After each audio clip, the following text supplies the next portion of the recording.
ओए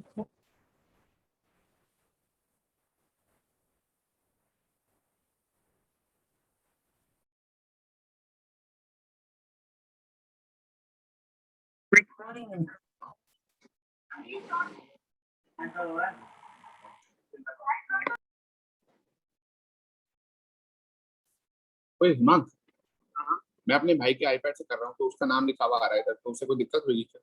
एडिट कर लो, एडिट कर लो। कैसे करते हैं? ऑप्शन में जाओ। कौन है ऑप्शन यार?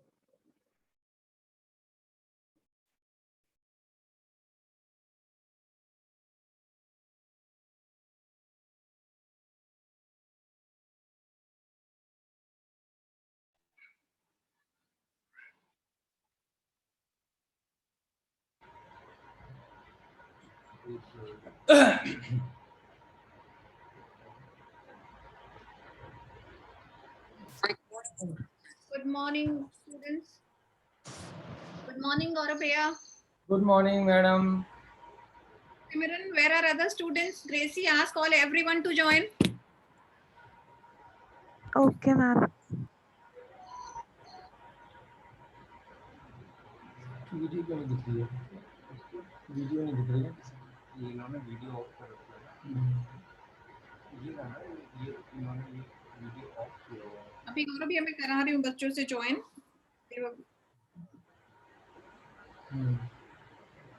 आप भी ऑफ कर यहाँ पे एडमिट ऑल दो।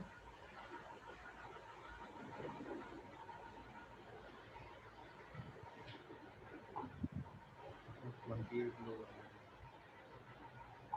हमने उसका बच्चा यहाँ से बिजनेस मैनेजर ज्वाइन होगी।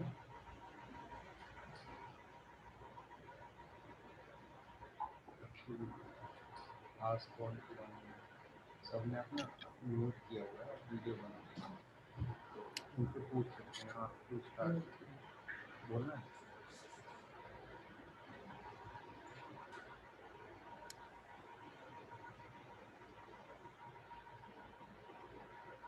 ठीक है गौरव भैया, आप स्टार्ट कर लीजिए बिकॉज 31 बच्चों ने तो ज्वाइन कर लिया है। अच्छा, किसी का वीडियो नहीं आ रहा इसमें। अच्छा, students please switch on your video. All of you switch on your video. आपका भी नहीं आ रहा शायद। मैंने तो स्विच ऑन नहीं किया है क्योंकि क्लास आप ले रहे हैं। Okay okay.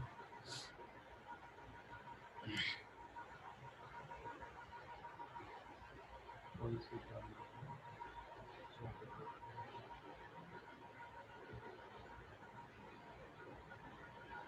क्या करें? बच्चों वीडियो स्विच ऑन करो।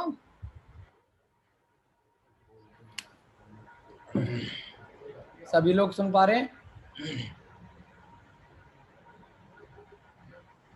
सबने नोट किया हुआ है। चलो, यस सर। ओके। चलो, गुड मॉर्निंग एवरीवन। सभी को जय जिनेंद्र।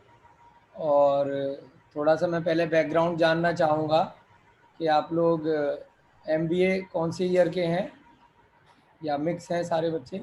फर्स्ट ईयर के हैं या सेकंड ईयर या third year? If you please introduce yourself one by one. एक एक करके किस स्ट्रीम से आप पढ़ाई कर रहे हैं ये बता दीजिए थोड़ा सा। Sohad, you start and ask everyone to introduce themselves. Yes, ma'am. So, good morning, sir. I am Sohar Pandey.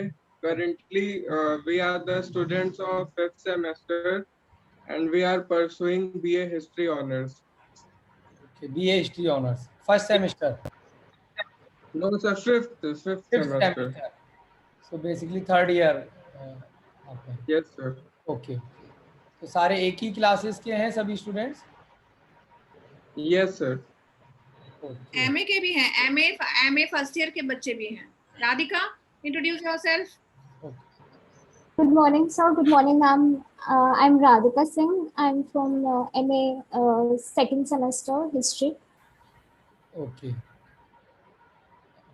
तो आप लोग सब अपने इंटरेस्ट से यहाँ प्राकृत सीखने आए हैं या वीनस मैडम के कहने पे आए हैं? बताओ Radhika ji. Interest Sir, interest. Sir, it is an interesting language. Prakrit के बारे में पहले से सुना हुआ है कहीं पर, या कहीं स्टडी में आपके आया? बताइए, anyone? Sir, while studying only, we came across ancient India में पढ़ाई करते थे. Okay okay. तो अभी कब तक है आप लोगों का ये समर वेकेशन, समर जो चल रहा है लीव? कितने टाइम में आपको कंप्लीट करना है कोर्स?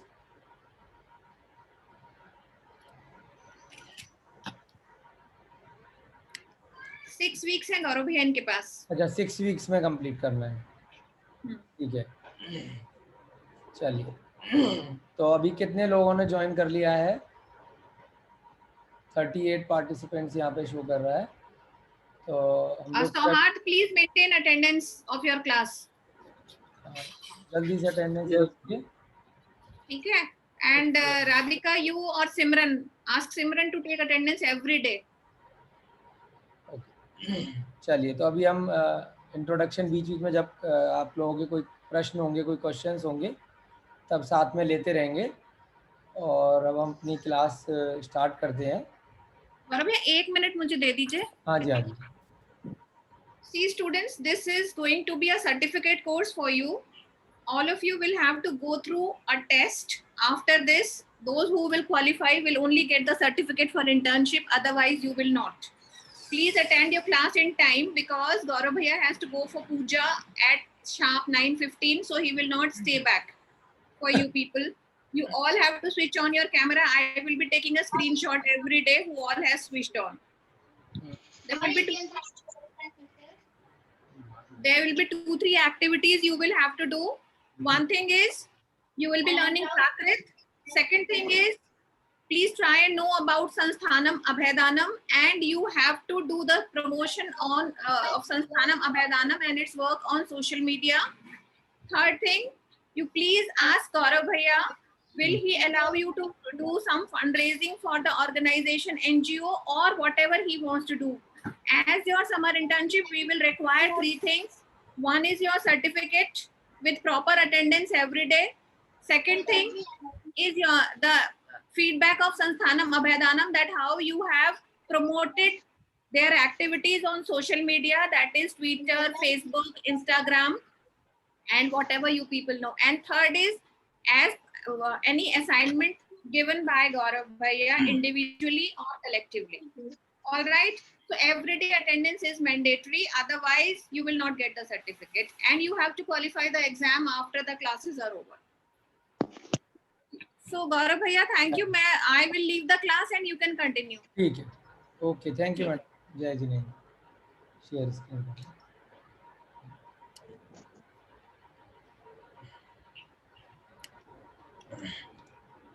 चलो, once again good morning students.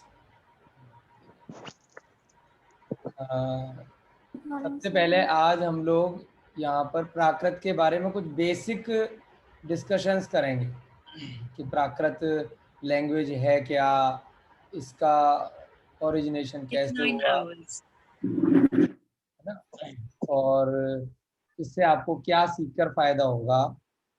और बेसिकली आप जैसे हिस्ट्री एमए कर रहे हैं या एमबीए परस्यूइंग है, आपको ये लैंग्वेज क्यों सीखनी चाहिए और आपको आपके फ्यूचर में इससे क्या बेनिफिट होने वाला है। आप लोग सब बहुत लकी हैं।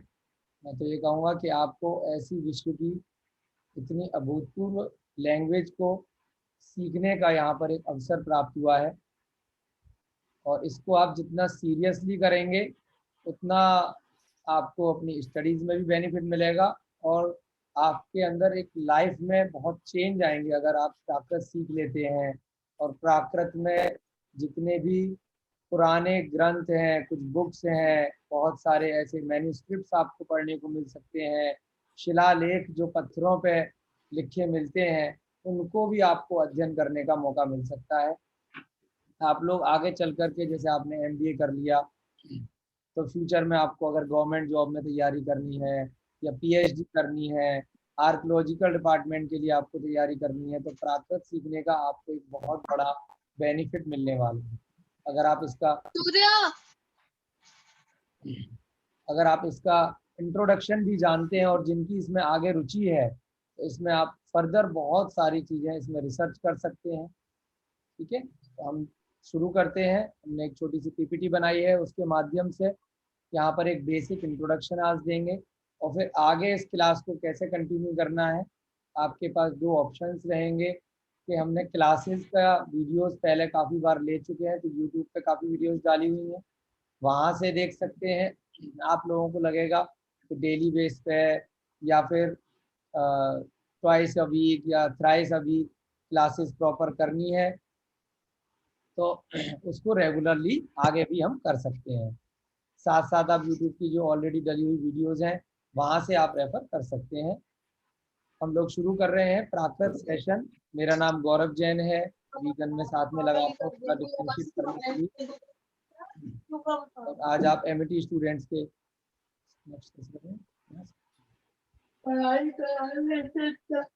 अगर किसी को मेरी आवाज़ में या नेट में कोई प्रॉब्लम हो तो आप बता सकते हैं अपना हैंड रेज करके या अपने आप को अनम्यूट करके। कुछ अगर वॉइस प्रॉपर नहीं आए तो मैं रिपीट कर दूंगा। सभी को आवाज़ सुनाई दे रही है प्रॉपर? कोई भी जना बोलिए, सबको आवाज़ आ रही है मेरी? जी सर। ओके। मैंने कुछ पुस्तकें लिखी हुई हैं, प्राकृत के ऊपर भी काफ़ी काम किया है। तो प्राकृत को पढ़ाने के लिए पहले सबसे पहले हमने खुद पढ़ा। जैसे आप लोगों ने बताया कि अपने इंटरेस्ट से आए हैं, ऐसे ही हमारा भी कुछ वर्षों पहले इसमें इंटरेस्ट था। तो एक अपभ्रंश साहित्य अकादमी है जयपुर, वहाँ से हमने प्राकृत का कोर्स किया है। और प्राकृत के लिटरेचर क्योंकि सबसे ज़्यादा जैन धर्म में पाए जाते हैं, उसकी हिस्टोरिकल जितने भी ग्रंथ हैं, मैन्युस्क्रिप्ट्स हैं, तो उसको भी सीखने के लिए दिल्ली यूनिवर्सिटी की लाल बहादुर शास्त्री संस्कृत विद्यापीठ है साउथ दिल्ली में, वहाँ से हमने प्रॉपर 3 साल का कोर्स किया है। उसके बाद जैन विश्व भारती लाडनू, ये राजस्थान में है, वहाँ से एमए किया। और वैसे मेरी जो एजुकेशन है, मैं चार्टर्ड अकाउंटेंट हूँ 2005 बैच का। और मेरा जो सबसे ज़्यादा इंटरेस्ट एरिया है तो जैन ब्रह्मांड की वर्तमान विज्ञान से तुलनात्मक अध्ययन है। जो जैन यूनिवर्स है, हमारा विश्व के बारे में जो जैन धर्म क्या कहता है, और जो अभी वर्तमान में जो नासा है, इसरो है और अन्य साइंटिस्ट हैं वो क्या कहते हैं, उनका क्या कंपैरिजन है, थोड़े बहुत दोनों में डिफरेंसेस हैं, तो क्या सही है क्या गलत है। इसी को पढ़ने के लिए मैंने तिलोय प्रणति नामक एक ग्रंथ था, तो जो प्राकृत में था उसको पढ़ने के लिए प्राकृत भाषा का कोर्स किया था और उसमें बहुत इंटरेस्ट आया। तो पिछले 5-6 वर्षों से इसी के प्रयास में इसके बारे में जन जन तक पता चले, उसी में मेरा प्रयास रहता है। इसी सिलसिले में वीनस मैडम से 5-6 वर्ष पहले श्रीलंका में एक सेमिनार था, वहाँ पर मेरी मुलाकात हुई थी। तो उन्होंने फिर हमें आगे आपकी क्लास करने के लिए संपर्क किया। एक हमारा एनजीओ है अभयदानम के नाम से, बर्ड एंड एनिमल हॉस्पिटल का, उसको हमने प्रारंभ किया हुआ है। विश्व में जो जैन समाज के जो पुराने तीर्थ हैं उसका मैं संरक्षण, एक महासभा है उसको उपाध्यक्ष के तौर पर देख रहा हूँ दिल्ली प्रदेश का। तो वहाँ पर बहुत सारी पांडुलिपियाँ मिलती हैं, शिलालेख मिलते हैं। जैसे आपने अशोका का शिलालेख बहुत बार सुना होगा, तो उस पर जो कीर्ति स्तंभ है, जो अगर आपने सुना हो, पद्मावती मूवी में भी दिखाया गया था चित्तौड़गढ़ में, तो वो कीर्ति स्तंभ पे भी अगर आप जाएंगे तो प्राकृत भाषा में ही वो स्तंभ है। ऐसे हजारों वर्ष प्राचीन जो कीर्ति स्तंभ टाइप के होते हैं या शिलालेख होते हैं, मंदिरों पे जो लेख लिखे रहते हैं, वो ज़्यादातर प्राकृत भाषा के होते हैं। उसमें लिपि अलग अलग जगह के हिसाब से, कभी कन्नड़ होती है, कभी ब्राह्मी होती है, कभी तमिल होती है, कभी संस्कृत, अलग अलग उसकी लिपि हो सकती है, परंतु भाषा प्राचीन रूप में यहाँ पर प्राकृत ही अधिकतर चला करती थी। अभी मैं तीर्थंकर लेडी गुफा मंदिर है नदी के अंदर महाराष्ट्र में, वहाँ से आपके लिए लाइव हुआ हूँ। इस मंदिर का हम लोग जीर्णोद्धार का कार्य यहाँ पे देख रहे हैं। महाराष्ट्र में शहादा ग्राम के बीच में, शहादा जिला है यहाँ पर नंदुरबार के पास, वहाँ पर एक नदी के अंदर बहुत प्राचीन 2000 वर्ष पुराना मंदिर है, वहाँ पर हम लोग आए हुए हैं। और श्रीलंका में भी हमने इस फील्ड में काफ़ी काम किया है, एक जैन मंदिर की स्थापना की है और एक रिसर्च सेंटर बना रहे हैं हिस्ट्री के लिए, शिलालेखों के लिए, तो वहाँ का भी हम काम देख रहे हैं। और हमने कई देशों की, जैसे यहाँ पे आपको दिख रहा है, यात्रा की है इस भाषा का प्रचार प्रसार करने के लिए। और शिलालेख। चलिए आगे बढ़ते हैं। अब हम इंट्रोडक्शन के बाद प्राकृत शिक्षा जो आप लोग करने जा रहे हैं, इसको आप सामने देख सकते हैं, पाईय शिक्षा। क्या बोलते हैं प्राकृत को? पाईय शिक्षा को शिक्षा। इसकी 4 पुस्तकें बिल्कुल हमने बनाई हैं यहाँ पर प्रणब सागर महाराज जी के आशीर्वाद से, जिसके 4 भाग हैं। उसका जो भाग 1 है, अभी प्रारंभ में उसका बेसिक इंट्रोडक्शन लेंगे, फिर जिससे कि आप प्रॉपर प्राकृत लैंग्वेज को सीख सकें। अपभ्रंश साहित्य अकादमी में आप लोगों को उसमें एडमिशन लेना पड़ेगा, जिससे कि आपको उसकी सारी पुस्तकें घर बैठे आ सकें। अगर आप एडमिशन लेना नहीं चाह रहे हैं तो हमारे YouTube की वीडियोस हैं, उस पर हमने स्कैन करके पूरी क्लासेस के जो नोट्स हैं वो सारे डाले हुए हैं। अगर आप चाहेंगे तो PDF फाइल में भी वो आपको भेज सकते हैं। अगर आप कोर्स ज्वाइन करते हैं तो वहाँ से पुस्तकें आपको निःशुल्क प्राप्त हो सकती हैं। सभी लोग अपने आप को अनम्यूट करके एक बार बोलने का प्रयास करेंगे, पाईय शिक्षा। सभी लोग बोलिए, पाईय शिक्षा। जल्दी जल्दी बोलिए। पाईय शिक्षा। जो पहले की भाषा थी तो इसी प्रकार की थी। अभी भी आप लोग अलग अलग प्रांत से यहाँ पर MIT यूनिवर्सिटी नोएडा में आए हुए हैं। कोई पंजाब से है, कोई दिल्ली से है, कोई यूपी के अलग अलग भागों से है, कोई मध्य प्रदेश से है, कोई राजस्थान से है, कोई अलग अलग प्रांतों से, दक्षिण से भी बहुत सारे बच्चे आपकी यूनिवर्सिटी में हैं। तो सब जगह की अपनी अपनी रीजनल लैंग्वेज होती है ना। कोई पंजाबी में बात करता है, किसी का इंग्लिश टोन होता है, किसी का हिंदी देसी भाषा होती है। तो ऐसी ही जो प्राकृत भाषा है, बेसिकली लिखने की भाषा नहीं है, ये क्या है? बोली है, बोलने की भाषा है। जैसे आप में से यहाँ मैं देख सकता हूँ किसी का नाम आ रहा है यहाँ पर नीचे, श्रेया, है ना। उनकी स्पेलिंग अगर हम इंग्लिश में लिखेंगे तो क्या लिखेंगे? SHREYA। ठीक है। तो चाहे उसको आपने इंग्लिश में लिखा है तब भी उच्चारण क्या होगा? क्या होगा। किसी ने इसको हिंदी की जो लिपि है, उसका नाम आपने क्लासेस में पहले कभी पढ़ा होगा, देवनागरी लिपि बोलते हैं। उसमें भी कैसे लिखेंगे? श्रे, श्रा के ऊपर एक की मात्रा, फिर या, और या के आगे एक डंडा, पूर्ण विराम, एक बड़ा आका डंडा, तो तब भी उसको श्रेय ही बोला जाएगा। किसी ने इसको जर्मन की लैंग्वेज में लिखा तब भी श्रेया बोला जाएगा। किसी ने इसको चाइनीज लिपि में लिखा तब भी श्रेया बोला जाएगा। किसी ने जापानीज में लिखा श्रेया बोला जाएगा। बेसिकली कहना चाह रहे हैं कि लिखने की लिपि कोई भी हो, परंतु उच्चारण उसका एक ही आएगा। ऐसे ही सबसे बेसिक बात जो प्राकृत है, प्राकृत की अपनी कोई लिखने की लिपि नहीं है। क्या है? प्राकृत एक बोली है। जैसे अभी हम बोल रहे हैं तो आप इसको कौन सी भाषा से समझ रहे हैं? बताइए। हिंदी में बोल रहे हैं, इंग्लिश में बोल रहे हैं, संस्कृत में बोल रहे हैं, या उर्दू में बोल रहे हैं? कौन सी भाषा में हम बोल रहे हैं यहाँ पर? कोई भी स्टूडेंट बताइए। हिंदी में। यहाँ पर भले अब इस बात को आप, अगर कई बच्चे हमने देखा है उनकी हिंदी की लिपि यानी कि देवनागरी लिपि ठीक नहीं होती है, तो अपने नोट्स बनाने के लिए ABCD के फॉर्म में वो हिंदी भाषा को वो लिख लेते हैं, लेकिन उच्चारण करेंगे तो वो क्या होगा? हिंदी भाषा से ही कोई उसका मतलब समझ पाएगा, परंतु लिखने में आप उसको इंग्लिश के वर्ड में जल्दी जल्दी से लिख लेते हैं। करते होंगे आप लोग भी बहुत बार ऐसा, जब क्लास में नोट्स बनाते होंगे, करते हैं थोड़ा सा, है ना। तो इसलिए अब क्या समझ में आया इस बात से कि लिखने की भाषा आपने इंग्लिश की लिपि ली, परंतु उसका मीनिंग आप कहाँ से उठा रहे हैं? हिंदी की भाषा से। तो प्राकृत भाषा का सबसे मेन कॉन्सेप्ट है जो आप लोगों को स्टार्टिंग में समझना है कि प्राकृत की कोई भी लिपि नहीं है। ये बच्चों की भाषा है। जैसे एक छोटा बच्चा होता है, पैदा होने के 2-3 वर्ष के अंदर ही या 1-2 साल में ही पापा, पिताजी, माँ या मॉम, मदर, ऐसा वो बोलना सीख जाता है, जबकि जरूरी नहीं है कि उसको आपने लिखना सिखाया हो।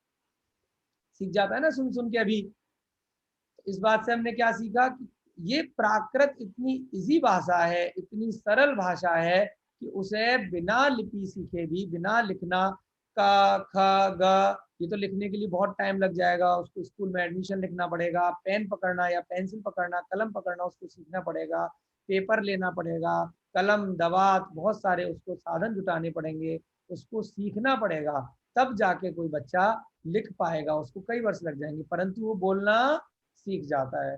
आप लोग बोलते होंगे कि ये व्यक्ति अनपढ़ है, अंगूठा छाप है, इसको लिखना पढ़ना नहीं आता है, फिर भी बहुत बार उन बिना पढ़े लिखे लोगों में भी बहुत ज्ञानी लोग मिल जाते हैं। उनको एक्सपीरियंस बहुत अच्छा होता है, उनको ज्ञान इतना होता है, सुन सुन के ही उन्होंने अपने अनुभव के आधार पर ही इतना ज्ञान प्राप्त कर लिया होता है कि उनसे बहुत बार बहुत बहुत पढ़े लिखे लोग भी, इंजीनियर, डॉक्टर, सीए, एमबीए, उनसे सीखते हैं, है ना। बहुत सारे ऐसे मजदूर होते हैं, ऐसे लेबर होते हैं, हाथ की कला करने वाले कारीगर होते हैं, अलग अलग विद्याओं में माहिर होते हैं, बिल्डिंग बनाने वाले लोग होते हैं, मशीनरी बनाने वाले लोग होते हैं। जरूरी नहीं है कि उनको लिपि लिखनी आती हो, उनको कॉपी पेन पे लिखना पढ़ना इंग्लिश समझनी आती हो, फिर भी क्या होता है, उनकी लैंग्वेज अच्छी, उनकी ज्ञान बहुत होता है। आपको अपने घर की बिजली ठीक करानी हो तो आपको किसी न किसी मैकेनिक को बुलाना पड़ता है, कोई प्लम्बर का काम हो, कोई फर्नीचर बनाने का, कारपेंटर का काम, और जरूरी नहीं है कि वो आपकी तरह हमारी तरह कॉलेज गए हों, पढ़े लिखे हों। तो इसका मतलब क्या है कि वो लोग भी कुछ ना कुछ ज्ञान अपने संसार में वो जानते हैं, जो उन्होंने सीखा है, जो उसका अनुभव प्राप्त किया है। तो प्राकृत भाषा भी ऐसी ही भाषा है, बहुत ही सरल भाषा है, जिसके लिए जरूरी नहीं है कि आपको किसी स्कूल में जाना पड़े, कॉलेज में जाना पड़े, आपको बहुत सारी चीजें सीखनी पड़े। परंतु वर्तमान में क्योंकि इसका लोप हो गया है, इसको जानने वाले, सीखने वाले, बोलने वाले लोग समय के अभाव से, समय के काल के प्रभाव से धीरे धीरे कम हो गए। इसलिए जो चीज कम हो गई, जिसकी स्कार्सिटी हो गई, जो चीज विलुप्त हो गई, उसको पुनः जीवित करने के लिए फिर से लोगों की आवश्यकता पड़ने लगी। उसके विद्वान बन गए, उसको पढ़ने वाले, सिखाने वाले, आगे उस भाषा को आगे प्रचार करने वाले लोगों की कमी आ गई। इस कारण से दोबारा से इसका कोर्स प्रारंभ किया जा रहा है कि हमें अपनी जो प्राकृतिक भाषा है, प्राचीन भाषा है, जिसको बिना लिखे, बिना पढ़े आम बोली की भाषा कहा जाता था, जिसको महिलाएं, पुरुष, बच्चे जो बहुत ज़्यादा विद्वान नहीं है वो भी बोल सकते थे, समझ सकते थे, सीख सकते थे, आपस में संवाद कर सकते थे। एक दूसरे से जो बातचीत हम जैसे अभी हिंदी में कर रहे हैं, कई देशों में ऐसा होता है, या हमारे देश में भी बहुत सारी जगह कुछ लोग पंजाबी में आपस में फैमिली में बातचीत करते हैं, कुछ लोग कन्नड़ में करते हैं, कुछ तमिल में करते हैं, कुछ तेलुगु में करते हैं, कुछ अपनी अपनी जो भाषाएं हैं अपने अपने प्रांत की, और प्रांत के अंदर भी गाँवों की भाषाएं प्रत्येक 20, 25, 30 किलोमीटर में अलग अलग जगह बदल जाती हैं। तो उसमें अपनी अपनी जो रीजनल उनकी भाषाएं होती हैं, लैंग्वेज होती है, उसमें संवाद करते हैं। जरूरी नहीं है कि उसको लिख पढ़ सकें। तो पहले के जो शिलालेख लिखे गए, जो मैन्युस्क्रिप्ट, जो पांडुलिपि जिसको हम हिंदी में कहते हैं, वो जो लिखी गई, तो उस भाषा में लिखी गई जो आम बोलचाल की भाषा हुआ करती थी, है ना। बहुत सारे ऐसे विद्वान हुए, कवि हुए, जो लोग अपने प्राकृत भाषा में जिन्होंने अपने नाटक बनाए, जिन्होंने अपने जो भी जनता को मैसेज देना था राजा महाराजाओं ने, वो सब किसमें दिया, प्राकृत भाषा में दिया। एक ग्रंथ है धम्म कहा, धम्म का मतलब होता है धर्म, कहा माने कथा, ये सब क्या है, ये बोली की भाषा है। धम्म, धर्म क्या हुआ, माँ के ऊपर हमने रा की मात्रा लगाई, लेकिन कोई बच्चा अगर उसे बोलेगा धर्म नहीं बोल पाएगा, वो क्या बोलेगा, धम्म। कथा वो नहीं बोल पाएगा, वो क्या बोलेगा, कहा। तो अब जब शब्द आप प्राकृत के धीरे धीरे सीखेंगे तो आप बिल्कुल, अब आपको अपने बचपन में वापस लौटना है। ऐसी भाषा आपको याद करनी है कि जो हम छोटे बच्चे थे तुतलाते थे, या फिर जब हम सही तरीके से उच्चारण नहीं कर पाते थे, तो वही भाषा प्राकृत भाषा कहलाती है। यानी कि प्राकृत शब्द की उत्पत्ति प्रकृति से हुई है।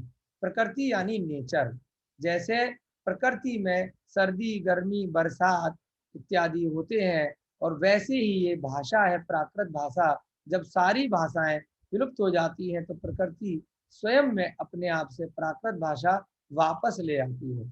जैसे जिस स्थान पर कोई बहुत दिनों तक अगर नहीं रहे तो क्या होगा, वहां पर फिर से बारिश होगी, पेड़ पौधे फिर आ जाएंगे, मनुष्य आएगा वहां पर, उन पेड़ों को काट करके प्रकृति को बर्बाद करके अपनी घर बनाएगा, फैक्ट्री बनाएगा, वहां से खान बनाकर बहुत सारी चीजों को निकालेगा। लेकिन एक समय बाद फिर से क्या होगा, कुछ 100 वर्षों बाद, कुछ 1000 वर्षों बाद प्रकृति वापस अपने आप को समाहित कर लेती है। ऐसे ही ये प्राकृत भाषा है, जब मनुष्य इसका प्रकृति का उसका शोषण बंद कर देता है तो प्रकृति में वापस से प्राकृत भाषा आ जाती है। इसको देवों की भाषा भी इसीलिए कहा गया है। तो धम्म कहा का 3 गाथाएं यहाँ पर आपके सामने लिखी हैं। जयऊ जड़ शासनम, यानी कि जिन शासन की जय हो, पागत भाषा मूला जिस्तदी व्यवहार भारदे देशे। प्राकृत भाषा को सीखने के लिए थोड़ा थोड़ा आप लोगों को हिंदी की जो देवनागरी लिपि है वहां से सिखाने का यहाँ पर प्रयास किया जा रहा है। आप लोग बेसिकली खाली इसको लिखने पढ़ने के अलावा जो आपकी प्राकृत भाषा है बोली की भाषा है, इसलिए बोलने का प्रयास आपको जरूर करना है। पादेशिक भाषा सुम अज्जवी सद्दा सुड़ित जनती। अभी हम खाली यहाँ पर पढ़ेंगे, जब आपका सर्टिफिकेट कोर्स लगभग पूरा होने को होगा, कुछ हफ्ते आपको हो जाएंगे, तो आप उनका स्वयं ही इसका वर्तमान की भाषा के माध्यम से, चाहे हिंदी में या इंग्लिश में, स्वयं इसका अर्थ करने में आप सक्षम हो सकेंगे। आपको चिंता करने की जरूरत नहीं है। ये दिखने में डिफिकल्ट जरूर लग रही है क्योंकि हमारी इसकी हैबिट छूट चुकी है। जैसे जब हम अपने टाइम में पढ़ाई किया करते थे 20, 25, 30 साल पहले, तो हमें इंग्लिश बहुत टफ लगा करती थी, क्योंकि उस समय क्या होता था कि इंग्लिश के स्कूल बहुत कम होते थे, इंग्लिश की जो किताबें हैं कम हुआ करती थी, इंग्लिश केवल एक सब्जेक्ट के नाम पर पढ़ाया जाता था। तो अब के बच्चों में क्या हो गया कि हिंदी टफ लगने लग गई, क्योंकि सारी पुस्तकें इंग्लिश में आ गई। स्कूल में, कॉलेज में हिंदी एक सब्जेक्ट के माध्यम से पढ़ाया जा रहा है। तो जो चीज़ आपको कम वर्तमान में होती है वो आपको टफ लगने लगती है, जबकि जरूरी नहीं है कि वो वास्तव में टफ हो। ऐसे ही ये प्राकृत भाषा है, क्योंकि वर्तमान में अभी प्रेजेंट टाइम में आप लोगों के लिए नया नया सुनने में लगेगा, इसलिए आपको टफ लगेगी। लेकिन जैसे जैसे इसका आपका अभ्यास होता जाएगा तो आपको ये इंग्लिश, हिंदी और बाकी अन्य भाषाओं से भी आपको सरल लगने लगेगी। तो घबराना बिल्कुल भी नहीं है। बहुत आसान शब्दों में हम आपको यहाँ पे समझाएंगे, जो आपके लिए हमने यूट्यूब पे ऑलरेडी कक्षाओं के वीडियोस डाले हुए हैं। तो उन वीडियोस को देखकर भी आपको हम बताना चाहेंगे कि बहुत सारे लोगों ने जिन्होंने प्राकृत का कोर्स किया, उनको वीडियो देखकर ही डिप्लोमा मिला, गोल्ड मेडल मिला, किसी को सिल्वर मेडल मिला। तो उन्होंने बहुत अच्छे से न केवल एग्जाम पास किए, बाकी टॉप भी किया है। तो बहुत सरल भाषा में आपके लिए वीडियो सारे डाले हैं। भाषा, अब तीसरा वाला श्लोक हम देख रहे हैं। भाषा सद्य विहारो भाषाए सभ्य भाव सद्भावो, भाषाए संकारो संक दिवीर्णाणु सो समायारो। इस प्रकार से आपको इसको पढ़ने का प्रयास धीरे धीरे करना है, कोई इसमें घबराने की बात नहीं है। थोड़ा सा हमने मुनि श्री परम सागर महाराज जी ने इसके लिए कुछ आपके लिए लिख के दिया है कि प्राकृत भाषा मूल है, भारत देश में इसका व्यवहार दिखाई देता है। प्रादेशिक भाषाओं में आज भी प्राकृत के शब्द सुने जाते हैं। अब कैसे सुने जाते हैं? अगर हम भारत में जैसे वर्तमान में 30 प्रदेश हैं, अगर 30 प्रदेशों की भाषाएं आपको थोड़ी थोड़ी आती हो तो लगभग 80% आपका प्राकृत बन जाता है। कहीं पर कोई शब्द आज भी प्राकृत का बोला जा रहा है, कहीं पर कोई शब्द बोला जा रहा है। अभी जब आप धीरे धीरे प्राकृत भाषा को सीखेंगे, उसकी डिक्शनरी आप देखेंगे तो आप कहेंगे ये शब्द तो मेरे में पंजाबी में बोला जाता है इसी चीज के लिए, कोई कहेगा मेरे यहाँ राजस्थानी में यही शब्द आज भी प्रयोग किया जाता है, कोई कहेगा कि ये शब्द तमिल में है, कोई कहेगा संस्कृत में ये चीज मिलती जुलती है, कोई कहेगा पंजाबी में है, कन्नड़ में है, तेलुगु में है, कहीं हिंदी में है। तो 30 प्रदेश की भाषाओं को यदि आपको मिला दिया जाए तो आज भी ऐसे बहुत सारे शब्द हैं जो रीजनल भाषाओं में, गांवों में, प्रांतों में, छोटे छोटे स्थानों में जो हम आपस में संवाद करते हैं, पारिवारिक रूप से जो हम बातचीत करते हैं, वह सभी मिला जुला करके प्राकृत बन जाती है। कोई भी भाषा है बहुत जल्दी अपना प्रभाव नहीं छोड़ती है। जैसे अभी पिछले 30-40 वर्षों में धीरे धीरे हमारी भाषा में बहुत सारे शब्द बोलते बोलते हमें पता भी नहीं होते हैं और कहाँ कहाँ हम इंग्लिश के शब्दों को प्रयोग कर लेते हैं। हमें लगता है कि ये हिंदी के ही है। बहुत बार हम उन्हीं शब्दों में उर्दू बहुत प्रयोग करते हैं, क्योंकि इतने सैकड़ों वर्षों तक यहाँ पर मुगल काल रहा, तो उर्दू भाषा ने बहुत अपना प्रभाव छोड़ा। उर्दू के साथ साथ फारसी भाषा भी थी, उसने अपना प्रभाव छोड़ा, है ना। अलग अलग देशों के लोग यहाँ पर आते हैं, तो वो बातचीत करते हैं, तो बातचीत में उसका प्रभाव छूटता है। जैसे दिल्ली में पास में आपका नोएडा में कॉलेज है, दिल्ली में यहाँ पर पंजाबी लोग बहुत आते हैं, तो बहुत सारी भाषाएं जो आपस में संवाद हम लोग किया करते हैं, तो उसमें क्या हो गया कि पंजाबी भाषा ने अपनी छेप छोड़ी। यूपी से बहुत लोग आते हैं, बिहार से बहुत लोग आते हैं, तो उनकी जो रीजनल भाषा होती है वह एक भाषा में सम्मिलित रूप से अपना एक रूप ले लेती है। जैसे इंग्लिश और हिंदी मिला के आप लोग बहुत बार बोलते होंगे ना कि इंग्लिश में हम बात कर रहे हैं, तो ऐसे ही ये प्राकृत भाषा है, उसमें क्या होता है, अलग अलग भाषाओं का प्रभाव रहता है और सभी भाषाएं मिलकर के, अभी जब आप इसको सीखेंगे तो आप में से बहुत स्टूडेंट्स ऐसे स्वयं बोलेंगे कि ये भाषा तो मेरे गांव में या मेरे शहर में, मेरे घर में मेरी दादी जी, मेरे दादाजी या मेरे पिताजी ये भाषा बोला करते थे। माता की जो भाषा है वह सभी के हृदय में सुख देती है। माँ की भाषा में परस्पर बोलने वालों में स्नेह सहज उत्पन्न हो जाता है, इसीलिए प्राकृत भाषा को हमारी माता की भाषा कहा गया है। भाषा शब्द का विकार है, भाषा से ही सभी भावों का सद्भाव होता है, भाषा से ही संस्कार होता है और भाषा से ही संस्कृति, विज्ञान और सुख का आचरण होता है। अब प्रणम सागर महाराज जी क्या कहते हैं, प्राकृत हमारी क्या है, दादी माँ है। संस्कृत हमारा कौन है, पितामह। पितामह माने दादाजी को पितामह बोलते हैं। हिंदी हमारी माता है और अपभ्रंश हमारी पिता है और अंग्रेजी हमारी पत्नी है। इस प्रकार से उन्होंने प्राकृत भाषा को बताया है। अपभ्रंश और प्राकृत एक ही समय की है। अपभ्रंश जो भ्रष्ट अपभ्रंश भाषा भी होती है, पुरानी भाषा, उसी के बाद में ये प्राकृत भाषा है। प्रकृति की भाषा प्राकृत से बाद में जो मिला जुला रूप बन गया वह क्या बन गया, वह अपभ्रंश बन गया। अपभ्रंश साहित्य अकादमी के नाम से एक अकादमी की स्थापना हुई है जयपुर में, जो राजस्थान विश्वविद्यालय से एफिलेटेड है। वहां से आप पुस्तकें मंगा सकते हैं। अब यहाँ पर आपको बताया गया कि जैन परंपरा के अनुसार अवसर्पणी काल का ये पंचम काल चल रहा है। दो काल होते हैं, एक अवसर्पणी एक उत्सर्पणी। अवसर्पणी काल वर्तमान में चल रहा है। हम लोग जिस स्थान पर रह रहे हैं उसको भरत क्षेत्र कहते हैं। तो यहाँ पर भौतिक एवं वैज्ञानिक संपन्नता का दिग्दर्शन हो रहा है। अशांत और आक्रांत मानव समाज कर्तव्यों एवं मूल्यों से विमुख होता जा रहा है। अशांत कौन लोग हैं, जो बिल्कुल जिनको सेटिस्फेक्शन नहीं है, जिनको संतुष्टि नहीं है, वो लोग क्या करते हैं, आक्रमण करते रहते हैं, लालची होते हैं। तो इस कारण से उनका नैतिक मूल्य कम होता जा रहा है। अभी वर्तमान में आवश्यकता किस बात की है कि वापस हमारे नैतिक मूल्यों की स्थापना हो, आध्यात्मिक स्तर पर मानवता का विचार हो, अशांत समाज के लिए आर्ष पुरुषों की वाणी का सदुपयोग करने का अवसर मिले। आज जिन शासन में भगवान महावीर की देशना पुनः फलित हो रही है कि उन्होंने जो कहा था कि पंचम काल में किस प्रकार से लोग आएंगे, उनकी वाणी आगम के रूप में विद्यमान है। भगवान महावीर की जो वाणी थी, जो 24वें तीर्थंकर जिन धर्म में हुए थे, उन्होंने जो उस समय में प्रवचन दिए समूह चरण में, तो उसको बाद में लिपिबद्ध करने के लिए पूर्वाचार्यों ने प्राकृत भाषा का सहारा लिया। और उस समय भी कुछ ना कुछ रूप में कागज इत्यादि बने होंगे, परंतु उन्हें विद्वान लोगों को पता था कि जो कागज है, चाहे पेड़ के पत्ते पे लिखा गया या किसी कपड़े पे लिखा गया या किसी अन्य चीजों पे जो लिखने की लिपि थी, तो उसका जो काल होता है तो ज्यादा समय तक पेपर की लाइफ नहीं होती है। आप भी देखेंगे, अगर 10 साल पहले आपने कोई कॉपी पे नोट्स बनाए होंगे, तो अगर आपको वो कॉपी पुनः मिल जाए तो कॉपी कैसी हो जाती है, पीला पेपर बन जाता है। या उस पर लिखी हुई, चाहे आपने पेंसिल से लिखा, पेन से लिखा, तो वो स्याही थोड़ी थोड़ी हल्की पड़ जाती है।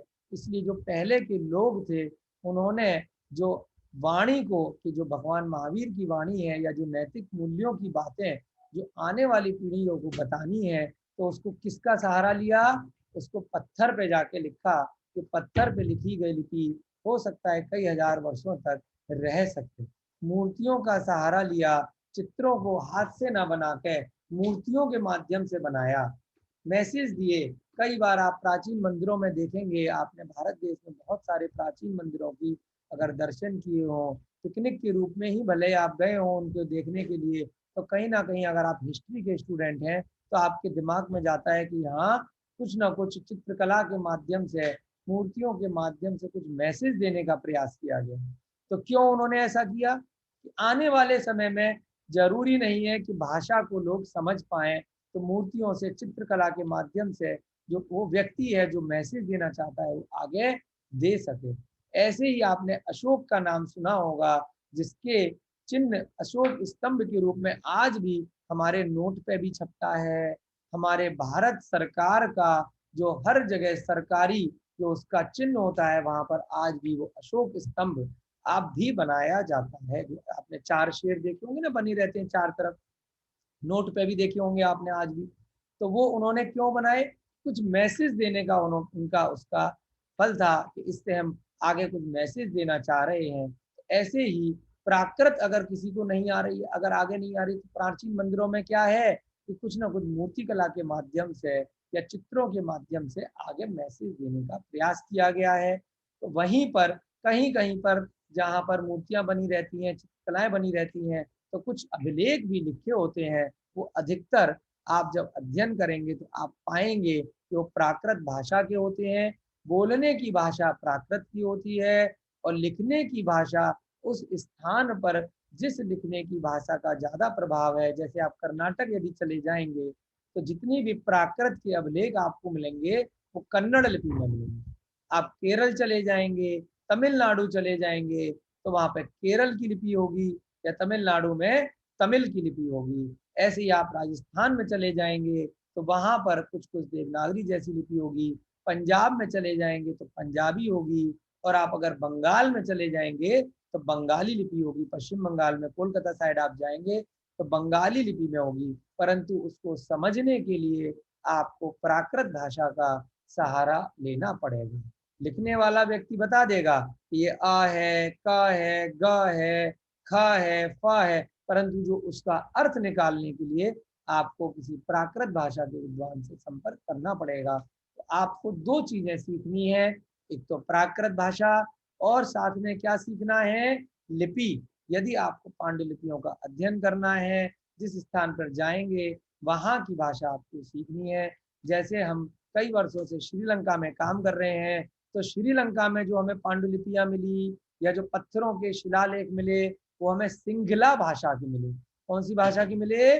सिंगला, सिंगली वहां पर बोला जाता है उस भाषा को। तो सिंगला भाषा की लिपि भी तमिल से मिलती जुलती थोड़ी होती है, लेकिन बोली कौन सी है वहां पर? वह भी प्राकृत बोली ही मिली। तो हमने वहां पर हिस्ट्री डिपार्टमेंट के साथ, केलानी यूनिवर्सिटी के साथ में, और कई वहां पर जो प्रोफेसर्स हैं उनके साथ में हमने काम किया है। तो यही हमारा जो निष्कर्ष निकला कि प्राकृत भाषा केवल एक स्थान की, प्रांत की भाषा नहीं है, ये अनादिकाल से हजारों वर्षों से चली आ रही है। समय के प्रभाव से अलग अलग क्षेत्र पर उसकी लिपि बदल जाएगी, लेकिन प्राकृत भाषा नहीं बदलेगी। अब यहाँ पर प्राकृत भाषा आप सीख रहे हैं, तो उसके लिए यहाँ पर 4 भागों में एक छोटी सी पुस्तक बनाई गई है। उसका पहला भाग का जो मूल है वो हम यहाँ से आपके सामने थोड़ा थोड़ा लेना चाहेंगे। ऐतिहासिक परिचय देंगे। उसके बाद जब इस भाषा को सीखना होगा, तो जैसे आप इंग्लिश सीखी होगी आपने बचपन में, हिंदी कभी सीखी होगी, और अभी भी बहुत सारे MBA के स्टूडेंट्स भी हैं, अपनी हॉबी के तौर पर कोई जापानीज सीखता है, कोई जर्मन सीखता है, कोई फ्रेंच सीखता है, कोई स्वीडिश भाषा सीखता है। अलग अलग आप अपने देशों की भाषाएं, अपने आपकी जैसी रुचि है, एक फॉरेन लैंग्वेज आप लोग सीखते हैं। और ये वाली जो लैंग्वेज है, फॉरेन लैंग्वेज ना कहकर आपकी अपनी भाषा है।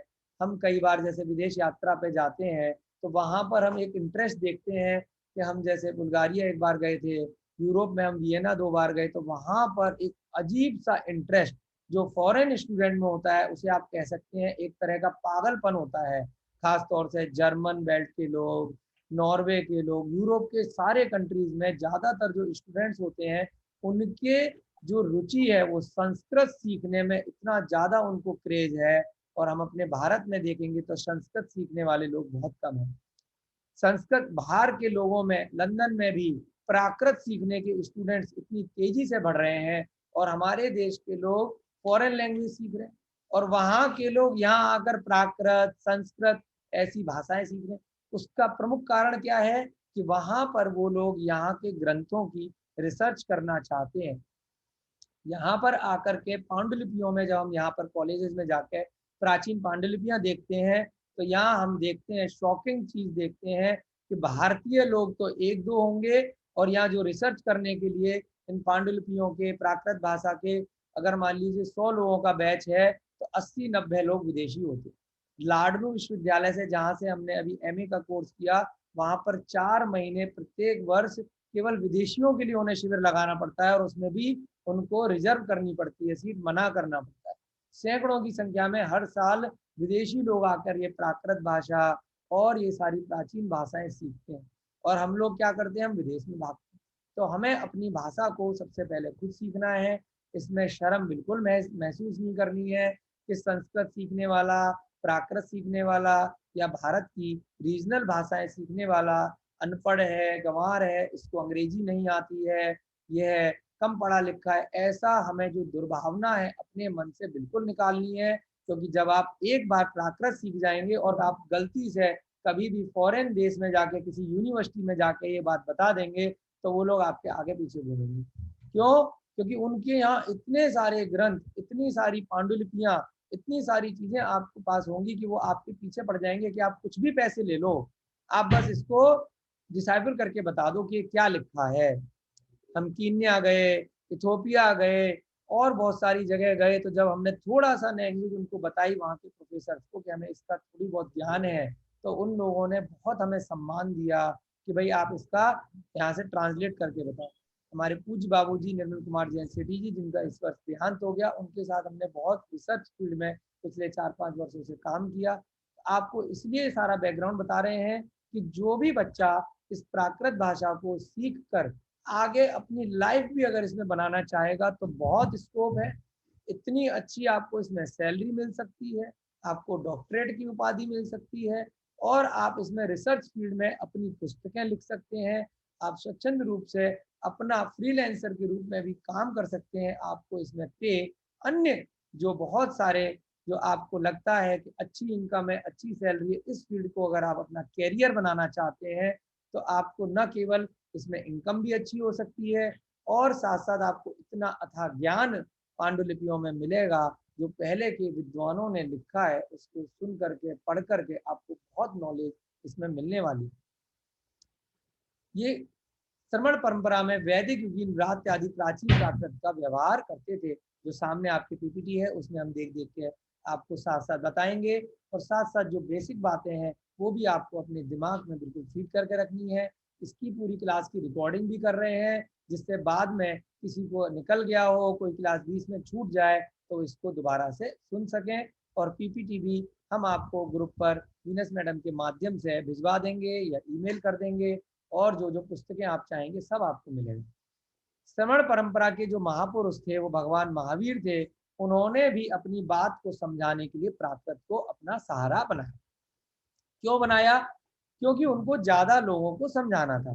कई बार स्कूल में, कॉलेज में कई बार मजबूरी होती है कि हमें इंग्लिश में पढ़ाना पड़ता है, क्योंकि हमें एग्जाम उस भाषा में देने हैं, हमें नंबर उस भाषा में आएगा। परंतु जो बच्चे जिस जगह से आते हैं उनको वहीं की रीजनल भाषा इजीली समझ में आती है, और उनको अगर उसी भाषा में समझाया जाए तो उनके दिमाग में वो कॉन्सेप्ट फीड हो जाता है, चाहे वो मैथ का हो या साइंस का हो, इकोनॉमिक्स का हो, हिस्ट्री का हो, किसी भी सब्जेक्ट का हो, अगर उनकी अपनी भाषा में वो चीज़ समझाई जाएगी तो उनको बहुत इजीली समझ में आ जाएगी। उनको वही चीज़ को समझाने के लिए किसी दूसरी डिफिकल्ट भाषा का सहारा लिया जाएगा तो उनको डबल दिमाग लगाना पड़ता है, तो उनके लिए थोड़ा सा डिफिकल्ट हो जाता है।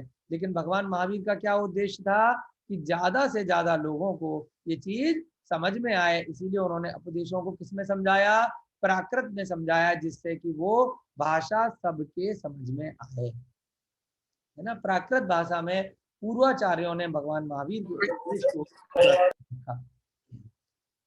दक्षिण भारत के दिगंबर आचार्यों ने अपनी अपनी रचना करी और ईसा की प्रथम शताब्दी में उसको लिपिबद्ध करके सुरक्षित किया।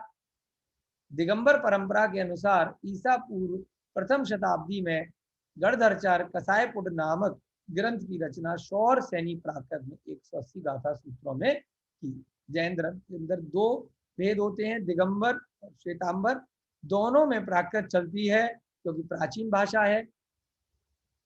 आचार्य धरसेन एक हुए जिनके माध्यम से पुष्पदंत आचार्य और भूतबली आचार्य को उन्होंने प्रेरणा दी। षट खंडागम नामक ग्रंथ की रचना धरसेन आचार्य की प्रेरणा से हुई, वो भी शौर सैनी प्राकृत में की। और श्रुत पंचमी अगर आपने कभी सुना हो, ज्येष्ठ शुक्ला पंचमी को मनाया जाता है, तो उस दिन इसकी ताड़पत्रीय प्रतीकी संघ ने पूजा की। ताड़पत्र क्या होते हैं? ताड़ के पेड़ से एक पेपर पहले बनाया जाता था, मोटा कागज होता था, उस पर क्या करते थे, लिखा जाता था। ताड़पत्र बहुत सालों तक सुरक्षित रहता है। वर्तमान समय में जो पांडुलिपियां मिलती हैं वो ज्यादातर ताड़पत्र की ही मिलती हैं, कहीं कहीं पर मोटे पत्ते पे होती हैं या लकड़ी पर होती हैं या फिर अन्य अन्य साधनों से तांबे पर भी होती हैं, या उस समय की जो धातुएं चलती थी जो बहुत समय तक सुरक्षित रह सकती थी उस पर लिखा गया। पत्थरों पर सबसे ज्यादा लिखा गया कि कहीं पर भी खोद करके पत्थरों पर आप पांडुलिपि बना सकें, उसे जनरली शिलालेख भी कहा जाता है। उसके बाद से लिखने का ये क्रम निरंतर चलता रहा, क्योंकि लिखना पढ़ना आगे धीरे धीरे लोगों को सिखाते गए, और अभी भी जो प्राचीन शिलालेख हैं उस समय की लिपि और आज की लिपि में थोड़ा परिवर्तन आ गया है, इसीलिए सभी लोग उसको नहीं पढ़ पाते। दक्षिण से उत्तर शौर सैनी आई, पूर्व से पश्चिम तक गई, सभी प्राकृत भाषा में ही संवाद करते। श्वेतांबर परंपरा ने अर्धमागधी प्राकृत का सहारा लिया। थोड़ा थोड़ा सा फर्क है अर्धमागधी में और शौर सैनी प्राकृत में। उदाहरण के तौर पर जो ण होता है उसे अर्धमागधी में न लिखते हैं न, जैसे भगवान, और शौर सैनी में क्या लिखते हैं, ण, है ना, ट ठ ड ढ ण, जैसे रणमो। ये जब हम धीरे धीरे आपको कराएंगे तो वो शब्दों के माध्यम से भी आपको सामने स्क्रीन पे डिफरेंस करने को मिलेगा। धार्मिक कथा और काव्य ग्रंथों के लिए अपभ्रंश भाषा का दिगंबर परंपरा ने प्रयोग किया। अपभ्रंश भाषा प्राकृत से थोड़ी सी विकसित हो गई, जैसे अभी आपको बताया कि हिंदी और इंग्लिश का मिक्स हो गया, इंग्लिश बन गया। दिल्ली प्रदेश में बहुत सारे शब्द लोग आधे पंजाबी, आधे उर्दू, आधे कुछ हिंदी, कुछ इंग्लिश, कुछ बिहारी, कुछ यूपी, सब जगह का मिक्स बन जाता है, तो उससे विकसित हो जाती है भाषा। तो वो समय के अनुसार भाषा में, बोली में कुछ ना कुछ परिवर्तन होता रहता है। 2000 वर्षों से अधिक हो चुके हैं भगवान महावीर को गए, और उसके बाद शौर सैनी, अर्धमागधी और महाराष्ट्री प्राकृतों का आपस में कुछ ना कुछ संबंध बना रहा है। ऐसा नहीं है कि जैनाचार्यों ने केवल प्राकृत भाषा में ही अपने ग्रंथ लिखे, संस्कृत में भी लिखे हैं, और अन्य अन्य जो प्रादेशिक भाषाएं प्रदेशों की हुआ करती थी उनमें भी साहित्य की रचना की है। अब प्राकृत शब्द की उत्पत्ति कैसे हुई? प्रकृति नाम साधारण जनानाम मिदम प्राकृतम, यानी कि जो साधारण जन की भाषा है वही प्राकृत है। जो प्रकृति की भाषा है, जैसे कि पेड़ पौधे, पशु पक्षी होते हैं, वो पशु पक्षी स्वयं से जान लेते हैं कि उनको क्या खाना है, क्या पीना है, कहाँ रहना है, उनको ज्यादा ट्रेंड करने की जरूरत नहीं पड़ती है। ऐसी प्राकृत भाषा है, प्रकृत्या स्वभावेन सिद्धम प्राकृतम। अब ये जो शब्द है ये प्राकृत का नहीं है, ये क्या है, संस्कृत का है। थोड़ा थोड़ा सा डिफरेंस है, जैसे हलंत लग गया, प्राकृतम में माँ के आगे क्या लगा हुआ है, हलंत लगा हुआ है, तो हलंत जहां लग गया वो संस्कृत हो जाती है। थोड़ा थोड़ा इसमें प्रकृ का के नीचे रा बना हुआ है, प्राकृतम फिर का के नीचे रा बना हुआ है। ये शब्द क्या है, डिफिकल्ट है। जैसे अभी आपको धम्म बताया था, बच्चा धर्म को क्या बोलेगा, धम्म। इतनी मात्राएं, पूर्ण विराम, आधा र, आधा स, हलंत, ये सब काम प्राकृत में नहीं हो पाता, क्योंकि प्राकृत क्या है? बोली की भाषा है, बच्चों की भाषा है। संस्कृत क्या है? विद्वानों की भाषा है। जैसे कि आपको अपने कॉलेज में कोई एप्लीकेशन लिखनी हो, एग्जाम देना हो, एग्जाम देने के लिए आपकी भाषा क्या हो जाएगी? थोड़ी सी आपकी रिफाइन हो जाएगी। आप जो आपस में दोस्ती यारी में या अपने परिवार में जो बोली की भाषा रखते हैं, वही भाषा आप एग्जाम में प्रयोग नहीं करेंगे। आप थोड़े थोड़े अच्छे अच्छे शब्दों का प्रयोग करेंगे, भारी भारी भाषा का प्रयोग करेंगे, थोड़ा सा उसको सजा सजा के लिखेंगे, करते हैं ना ऐसा। और जब आप बातचीत करेंगे, किसी को कुछ समझा रहे होंगे, बोल रहे होंगे, तो आप जनरल किसी भी भाषा में आप उससे संवाद कर लेते हैं। ऐसे ही जो संस्कृत भाषा है, वो लिखने की, समझने के अलावा वो विद्वानों की भाषा है, वो मंत्रों की भाषा है, वो श्लोकों की भाषा है। उसमें क्या होता है? बिल्कुल शुद्धता का ध्यान रखना पड़ता है। मात्रा, हलंत, विसर्ग, पूर्ण विराम, संधि, विच्छेद, बहुत सारी चीजों का ध्यान रख के विद्वान लोग जो भाषा का प्रयोग करते हैं, उसको क्या बोलते हैं? संस्कृत। और जो आम बोलचाल की सरल भाषा है, जो जनमानस तक पहुंचानी है, उसका अर्थ बहुत सरल है, वो कौन सी भाषा है? प्राकृत। आगे बात समझ में? प्रकृत्या स्वभावेन सिद्धम प्राकृतम, यानी जो प्रकृति के स्वभाव से जो भाषा सिद्ध होती है, वो क्या कहलाती है? प्राकृत कहलाती है। जन सामान्य की स्वाभाविक भाषा प्राकृत है और विद्वानों की भाषा संस्कृत है। और वर्तमान समय में और ज्यादा विद्वानों की भाषा कौन सी हो गई? इंग्लिश हो गई, है ना। जो हम लोग समझते हैं कि जो इंग्लिश बोलना जानता है, इंग्लिश लिखना जानता है, इंग्लिश में बहुत बड़े बड़े लेटर लिख लेता है, तो वो क्या हो गया? बहुत इंटेलिजेंट हो गया। समय समय का प्रभाव है। एक प्राचीन विद्वान हुए नमी साधु, उन्होंने क्या कहा? व्याकरण आदि संस्कारों से रहित लोगों का स्वाभाविक वचन व्यापार, जो हम आपको अभी बता रहे थे कि आपको अपने दोस्त से, अपने मित्र से कुछ बातचीत करनी है, तो आप उससे क्या कहोगे? कोई संस्कार नहीं लगाओगे, कोई व्याकरण की आप उसमें ध्यान नहीं रखोगे, आपके मन में जब आएगा जो आएगा आप उसको वैसे बोल दोगे। तो ऐसे ही प्राकृत है, इसमें कोई मात्रा का कुछ आपको टेंशन नहीं लेना, हलंत का टेंशन नहीं लेना, वर्तमान भूत भविष्य बहुत ज्यादा फर्क बात से नहीं पड़ता है। तो उसे बिल्कुल स्वाभाविक भाषा जो अपने आप से अंदर से निकलती है, उसे हम क्या कहते हैं? प्राकृत। जो अपने आप उत्पन्न हो रही है, जैसे पशु पक्षियों की भाषा है। जंगल में किसी बच्चे को बचपन में छोड़ दिया जाए और उसके बाद उसके संपर्क में कोई दूसरा मनुष्य बहुत वर्षों तक नहीं आए, तो अपने आप से जो भाषा सीख जाएगा, जो वो बोलने लग जाएगा, जैसे आदिवासी होते हैं, वो सब क्या होती है? आज भी प्राकृत भाषा का ही प्रयोग करते हैं। जो बाकी के संसार से कनेक्टेड नहीं रहते, उनको बहुत दूर दूर से कुछ सीखना की जरूरत नहीं है। वो शब्द कौन से बोलते हैं? अभी भी प्राकृत ही बोलते हैं। प्राक प्लस कृत। प्राक माने पहले, कृत माने किया गया, यानी जो पहले किया गया है, जो पहले पूर्व काल में बोला करते थे, तो भाषा प्राकृत कहलाती है। बच्चे हुए चाहे महिलाएं हुए, जो विद्वान नहीं भी हैं, जिनको पढ़ना लिखना नहीं भी सिखाया गया, वो सभी भी प्राकृत भाषा बोलते हैं। अब प्राकृत की थोड़ी सी वर्णमाला हम देखना प्रारंभ करते हैं। बेसिक बातें आपको यहाँ पर बता दूं कि क्या होती है प्राकृत, है ना। वर्ण भाषा की सबसे छोटी इकाई है। वर्ण को ही अक्षर कहा जाता है। वर्णमाला, वर्ण देखा आपने, इसमें ऊपर र उड़ रहा है और वहां पर नहीं उड़ रहा है ना। तो वर्ण हो गया यहाँ पर प्राकृत, वर्ण हो गया यहाँ पर जो है हिंदी का शब्द। ऐसे ही वर्णमाला, वर्णों के समूह को वर्णमाला कहते हैं। स्वर बोला, स्वर वर्ण, और इधर व्यंजन, जैसे कि का ख गा गा होते हैं।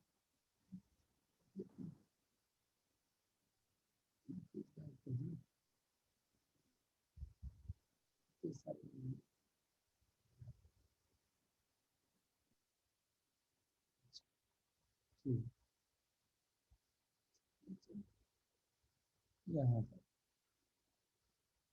स्वर और व्यंजन आपने सुने होंगे, अगर हिंदी भाषा की आपने पढ़ाई की होगी। स्वर क्या होते हैं? बताओ जल्दी से, अनम्यूट करके कोई भी बच्चा। अ आ ई याद आ रहा है? पढ़े हैं? जी सर। हाँ, और व्यंजन क्या होते हैं? क, ख, ग, घ, ये सब व्यंजन होते हैं। तो ऐसे ही प्राकृत में अभी हम कहाँ से सीखेंगे? अभी हम जो प्राकृत यहाँ पे सीखेंगे वो हिंदी की वर्णमाला से देवनागरी लिपि से सीखने का प्रयास करेंगे, क्योंकि हमें किसी न किसी भाषा का आधार लेना पड़ता है।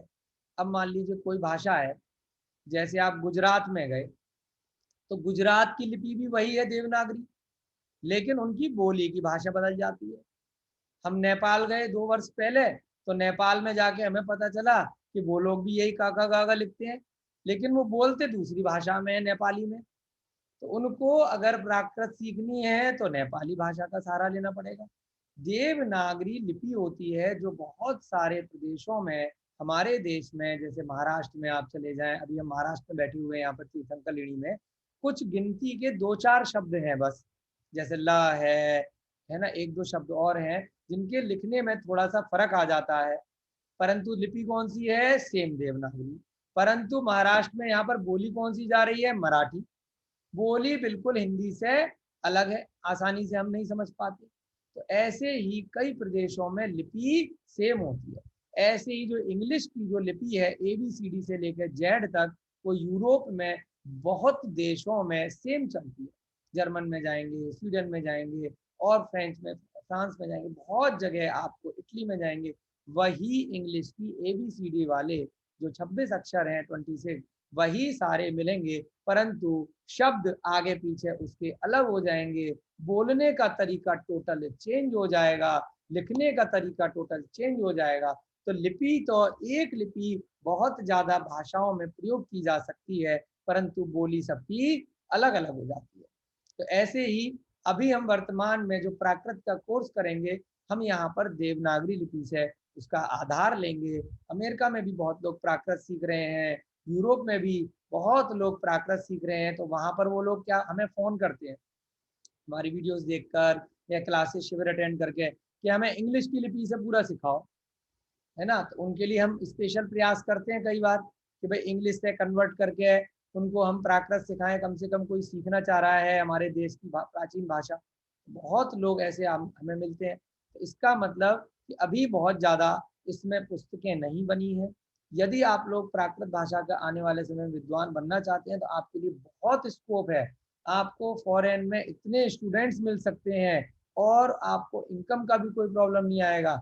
आप इंग्लिश के माध्यम से या फिर उनकी जो रीजनल भाषा है, कहीं फ्रेंच है, कहीं जापानीज है, कहीं चाइनीज है, उनको उनकी भाषा के माध्यम से यदि आप प्राकृत सिखाते हैं स्वयं सीखने के बाद, तो आपको इसमें बहुत स्कोप मिलता है।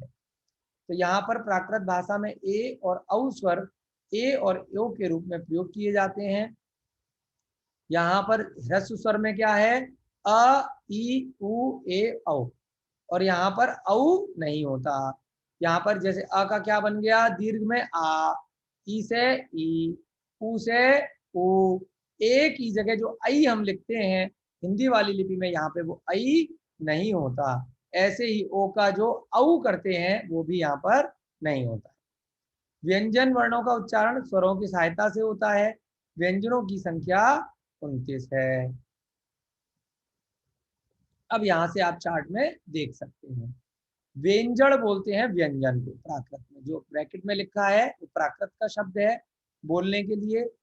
अब यहाँ पर स्पर्श व्यंजन क ख ग घ, च वर्ग में च छ ज झ, ट वर्ग में ट ठ ड ढ, उसके बाद त वर्ग में त थ ध ध, फिर प वर्ग में प फ ब भ। इस प्रकार से फिर अवर्गीय व्यंजन होते हैं य र ल व। और यहाँ पर आप देख सकते हैं कि स केवल एक बार लिखा है। संस्कृत में और हिंदी में 3 प्रकार के आपको स बताए जाते हैं। एक स सड़क वाला जो यहाँ लिखा है, एक षटकोण वाला, है ना, और एक श्लोक श लिखते हैं, शलगम वाला, श्लोक वाला। तो 3 श। अब ये श में बहुत बार लड़ाई चलती है, हमारे स्कूल में भी चलती है बहुत जगह। जरा सा श में उच्चारण किसी का गलत हुआ तो दूसरे आपके टीचर होंगे, दोस्त होंगे, वो आपको सिखाएंगे स नहीं श बोलो, स नहीं स बोलो। तो इस प्रकार से बोलने में तीनों स एक प्रकार से ही आते हैं। लिखने में विद्वानों ने संस्कृत और हिंदी में इनके 3 श बना लिए। परंतु प्राकृत क्या थी? बोली की भाषा थी। तो इसीलिए वो तीनों सा का उच्चारण एक ही प्रकार से लगभग निकलता है। तो इसीलिए यहाँ पर 3 श के स्थान पर प्राकृत में आपको केवल एक ही सा मिलता है, 3 स आपको नहीं मिलेंगे। हलंत इसमें नहीं मिलेगा आपको प्राकृत में, है ना। जैसे र की मात्रा को ऊपर उड़ाते हैं, नीचे उड़ाते हैं, 3 प्रकार से र की मात्रा को उड़ाया जाता है ना। जैसे उपसर्ग आपने लिखा, किसी का नाम है प्रदीप, है ना, तो ऐसे ही किसी का नीचे ट के नीचे उड़ गया र।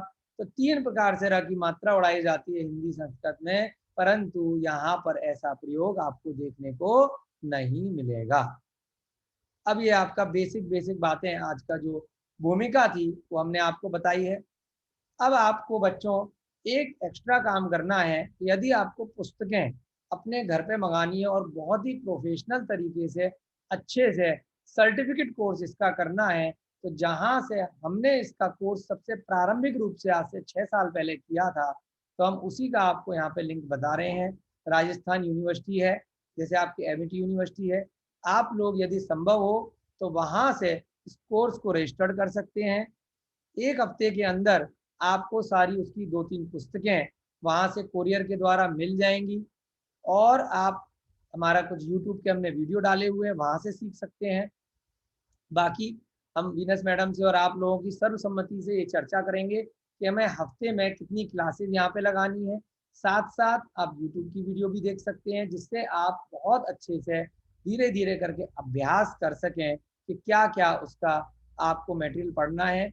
जिन लोगों को एडमिशन लेना है वो तो सबसे बेस्ट है, तो उनके लिए हमने यहाँ पे लिख दिया है राजस्थान यूनिवर्सिटी का जो अपभ्रंश साहित्य अकादमी है, और यहाँ आपके सामने उनकी वेबसाइट आ रही है pra.jainapa.org, और इस लिंक पे जाके प्राकृत के अंदर ये एक फॉर्म आपको certificate_registration.html पे मिल जाएगा।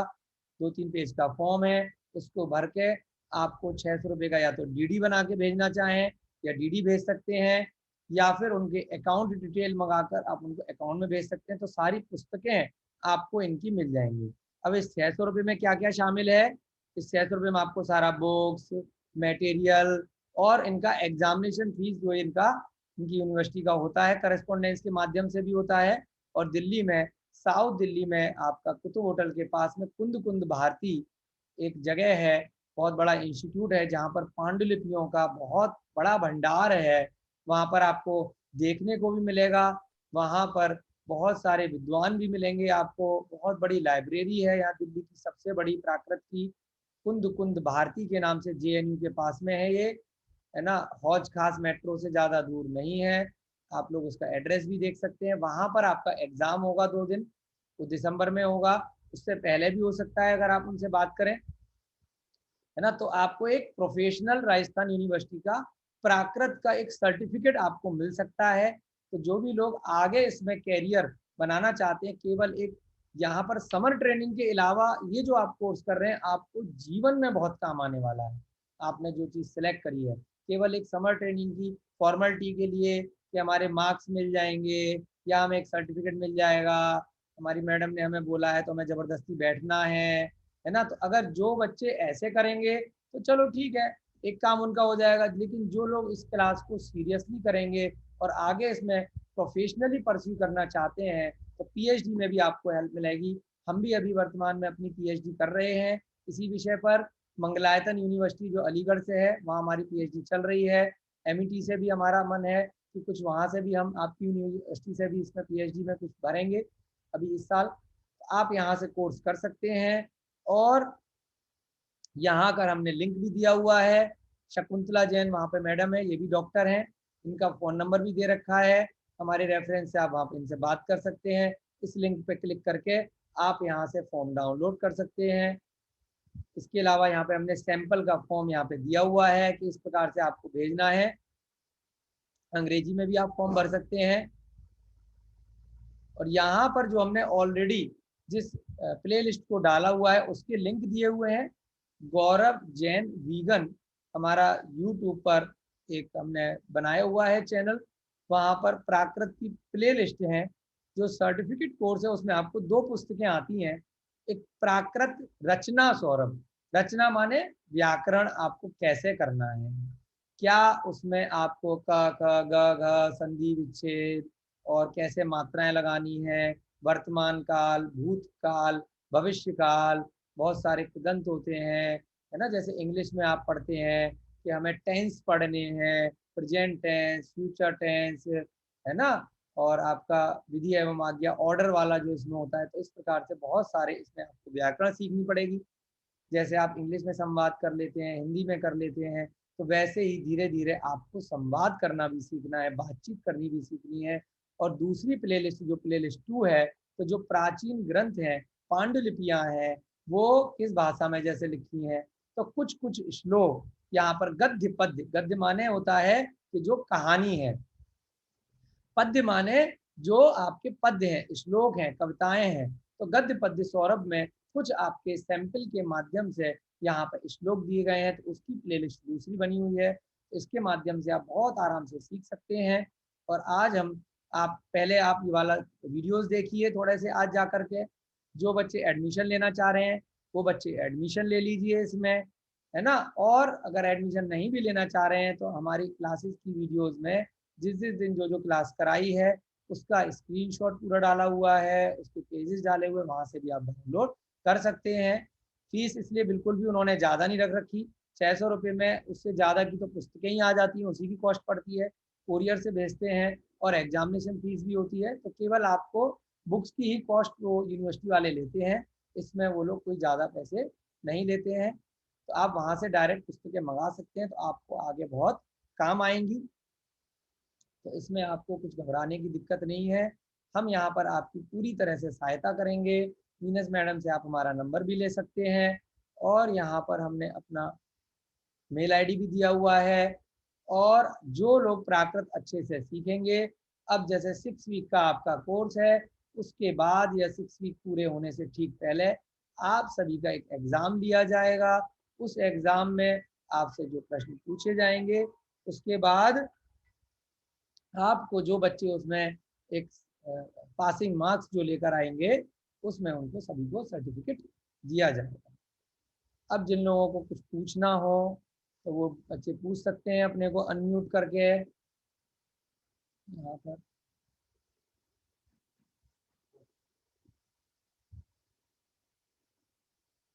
आज आपका बेसिक इंट्रोडक्शन यहाँ पे कर दिया है। अब इसकी आपको डेली बेस पर अपने समय के अनुसार यूट्यूब से क्लासेस करनी है। अभी ये वाली पीपीटी आप सभी को व्हाट्सएप के माध्यम से भेज दी जाएगी, वहाँ से आप ले सकते हैं लिंक। जिनको कुछ पूछना है हैंड रेज कर सकते हैं या अनम्यूट करके वो पूछ सकते हैं।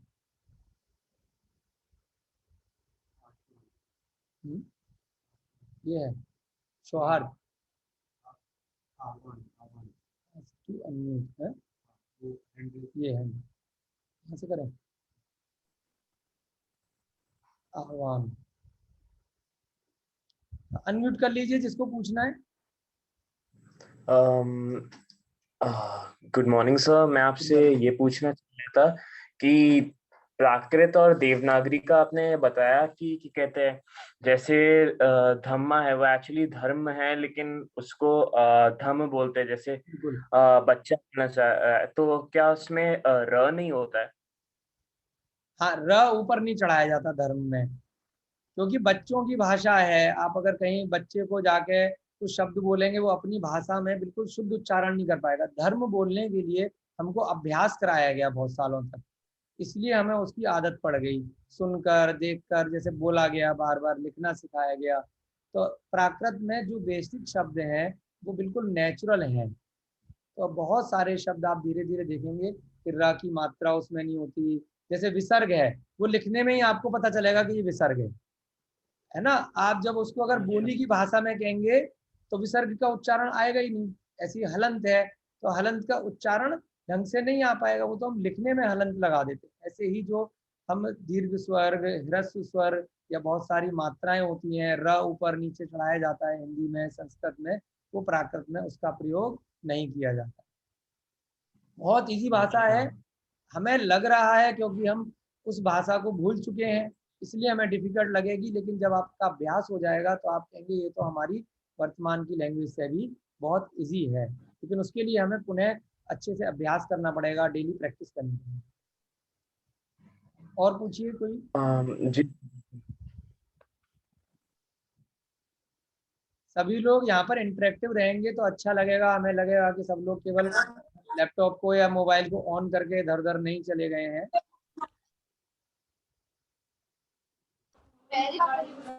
हाँ जी,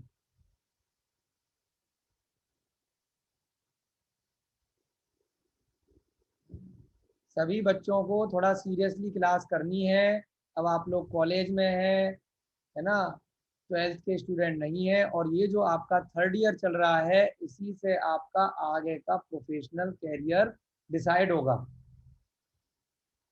आप लोग बहुत सीरियसली कोई भी क्लास हो अच्छे से करें, ना केवल ये प्राकृत की, इसके अलावा कॉलेज में जो भी आपकी पढ़ाई कराई जाती है, मस्ती के टाइम पे मस्ती कीजिए और पढ़ाई के टाइम पे पढ़ाई कीजिए, तो आपको बहुत आगे आपकी लाइफ में काम आएगी ये पढ़ाई।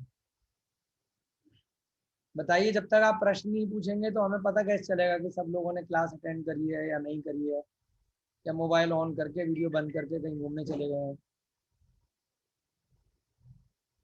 हाँ जी, पूछिए जी। नहीं तो हम नाम लेंगे, अगर वो बच्चा प्रश्न नहीं पूछेगा तो उसकी अटेंडेंस मतलब एब्सेंट लगा दी जाएगी।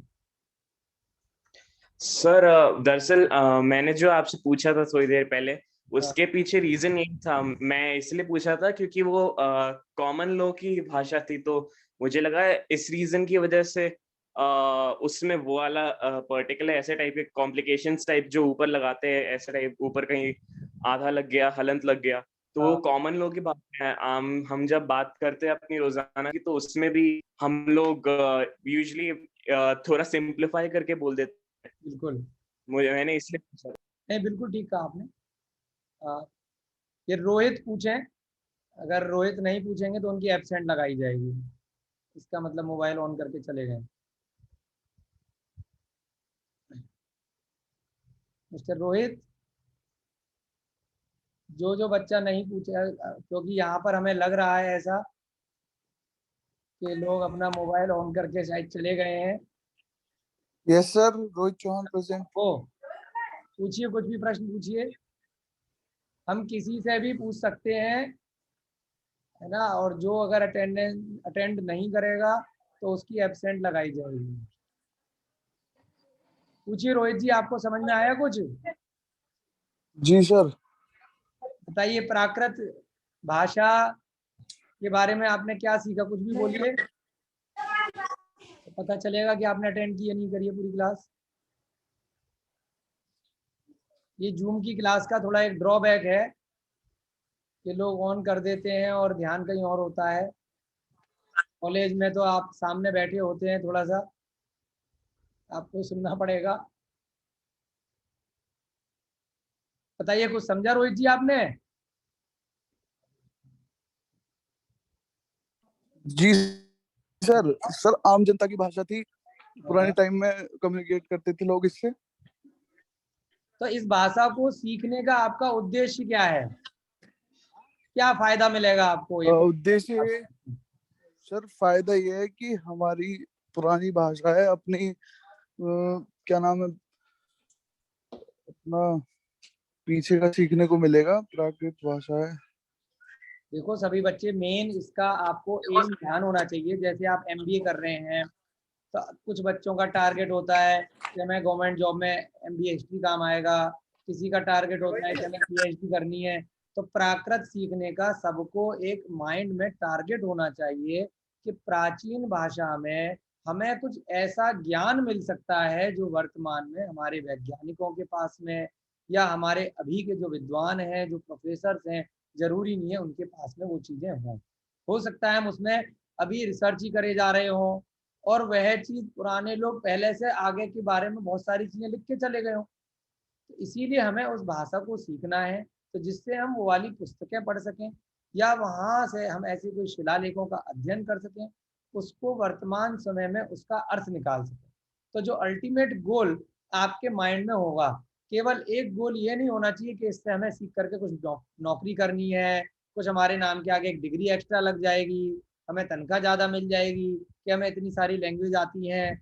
आपका गोल जो होना चाहिए कि इससे हमें अपने ज्ञान में कुछ ऐसी वृद्धि करनी है जो हमारे हजारों साल पहले के जो ऋषि मुनि थे, जो प्राचीन लोग थे, उनके नॉलेज में थे, तो उसको हमें पढ़ के सीखना है। तो एक कॉमन गोल होना चाहिए कि हमारे पास जो मैन्यूस्क्रिप्ट्स हैं उनको हमें डिसाइफर करना है, उनको पढ़ना है, सीखना है, और नॉलेज न केवल अपने लिए गेन करनी है, बाकी आने वाले और आपके स्टूडेंट्स बनेंगे और आपके आसपास के लोग होंगे, उनको भी आपको सिखानी है।